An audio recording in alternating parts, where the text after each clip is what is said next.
السلام علیکم پیارے بچوں، یہ دیکھیں آپ کو کیا چیز نظر آ رہی ہے؟ جی ہاں، یہ ہے مینار پاکستان۔ اوکے، آج ہمارا جو عنوان ہے، ہمارے مضمون کا عنوان وہ ہے مینار پاکستان۔ مینار پاکستان میں آپ نے سب سے پہلے کیا کرنا ہے؟ آپ لوگوں نے سب سے پہلے جو لکھنا ہے کہ ہمارے ملک کا جو قومی مینار ہے وہ کون سا ہے؟ مینار پاکستان۔ پہلی لائن آپ یہ لکھیں گے، ہمارے ملک کا قومی مینار پاکستان ہے، اور یہ کہاں واقع ہے؟ یہ لاہور میں اقبال پارک میں واقع ہے۔ اس کا پرانا نام منٹو پارک تھا اور آج کل اس کو اقبال پارک کہا جاتا ہے۔ اب اس کی تاریخی اہمیت ہے، وہ کیا ہے؟ یہاں پہ آل انڈیا مسلم لیگ کا اجلاس ہوا تھا، جہاں پہ قرارداد پاکستان کی منظوری ہوئی تھی، اور اس جلسے کی صدارت کس نے کی تھی؟ قائد اعظم محمد علی جناح نے۔ اور اسی لیے اس تاریخی اہمیت کی وجہ سے اس کو یادگار پاکستان بھی کہا جاتا ہے۔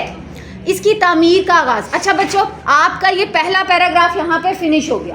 اس کے بعد آپ نے کرنا ہے نیکسٹ پیراگراف۔ اس کی تعمیر کا آغاز 23 مارچ 1960 کو ہوا تھا، اور اس کو ڈیزائن کس نے کیا تھا؟ ایک ترک ماہر تعمیرات جن کا نام تھا نصیر الدین خان مراد خان، انہوں نے اس کا ڈیزائن بنایا تھا۔ جی، اب اس کے آگے آپ نے کرنا ہے، جو سیکنڈ پیراگراف ہے اسی میں یہ آئے گا تعمیر کا کام۔ اس کی تعمیر کا کام عبد الخالق اینڈ کمپنی نے کیا تھا۔ اس مینار کی تکمیل، یعنی کہ یہ مینار مکمل کب ہوا تھا؟ 31 اکتوبر 1968 میں یہ مینار تعمیر ہوا۔ اب اس مینار کے اوپر جو خرچہ آیا تھا وہ 75 لاکھ روپے تھا۔ اس میں جو پتھر استعمال ہوئے تھے، تعمیری پتھر جو استعمال ہوئے تھے وہ تھے سنگ مرمر اور سنگ سرخ۔ اور یہ پتھر کہاں سے لیے گئے تھے؟ یہ پتھر ضلع ہزارہ اور سوات سے لیے گئے تھے۔ اب اس کے بعد نیکسٹ پیراگراف میں آپ نے لکھنا ہے، مینار کا نچلا حصہ پھولوں کی پتیوں کی مانند بنایا گیا ہے۔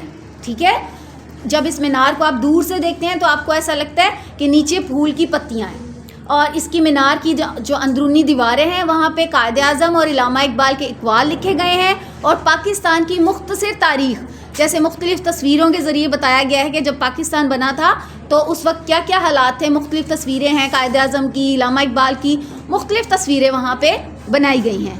اب یہاں پہ کیا ہے؟ اس مینار میں یہاں پہ لوگ سیر کے لیے آتے ہیں، کیونکہ اس کے آس پاس اور بھی بہت سی عمارتیں ہیں، جیسے بادشاہی مسجد اور شاہی قلعہ۔ تو ٹھیک ہے، اب آپ کو سمجھ آ گئی ہوگی۔ آپ نے انہی نکات کو مد نظر رکھتے ہوئے مضمون کو مکمل کرنا ہے۔ انشاءاللہ ایک نئی ویڈیو میں ملتے ہیں۔ اللہ حافظ۔